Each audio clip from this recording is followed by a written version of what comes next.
Ako po si Mark Lester Lirag. Ito po ang aking daily devotion. In every temptation, there's a fire exit na tinalakay po ni Pastor Russell sa 365 daily devotion. Ang verse po natin ngayong araw ay 1 Corinthians chapter 10 verse 12 to 13. Therefore let anyone who thinks that he stands take heed lest he fall. No temptation has overtaken you that is not common to man. God is faithful, and He will not let you be tempted beyond your ability. But with the temptation, He will also provide the way of escape, that you may be able to endure it.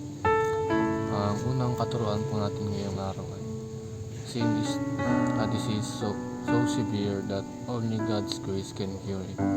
Ang kasalanan daw po ay isang malubhang sakit na ang makagamot lamang dito ay ang biyaya ng Diyos.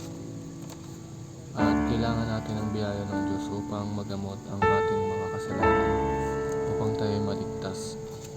Ang second teaching po ay temptation is restrained by God's faithfulness. Walang tukso na darating sa atin na hindi natin kayang lampasan. Yung mga tukso po na dumarating po sa atin is dumaan po kay God at inalaw niya po to na dumating sa atin upang dahil dahil alam niya na kaya natin itong lampasan at takasan. Ang third teaching ay all temptation have a providential exit. Ang tukso na dumarating sa atin ay kaya nating takasan by God's grace. Kasi hindi ito iaalaw ng Diyos kung hindi natin ito kayang takasan. Ang unang application natin ngayong araw ay do not give an inch to Satan. Huwag natin bibigyan ng isang pulgada o space sa utak natin o sa buhay natin ang kaaway dahil kaya niya tayong tuksuin kahit ganun lang nakaliit ang distansya niya sa atin. Kaya dapat hindi tayo nagbibigay ng space sa kanya sa buhay natin. Ang second application ay trust God's faithfulness. Magtiwala lang tayo lagi sa Panginoon na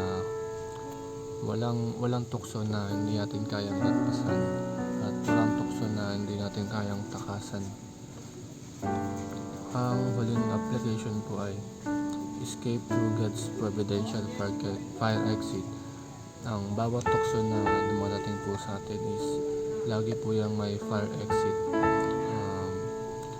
Dito po tayo dumaan upang makaalis tayo sa tukso. Ito po yung fire exit na binigay ng Diyos upang dito tayo dumaan upang makaiwas o matakasan ang tukso. Yun lamang po. Ang realization ko po ngayong araw ay may mga tukso po talaga na dumarating sa atin. Kahit ano pong iwas natin dito, ngunit malalagpasan o matatakasan natin ito by God's grace po, kasi anak niya tayo at mahal na mahal niya tayo. Yun lamang po.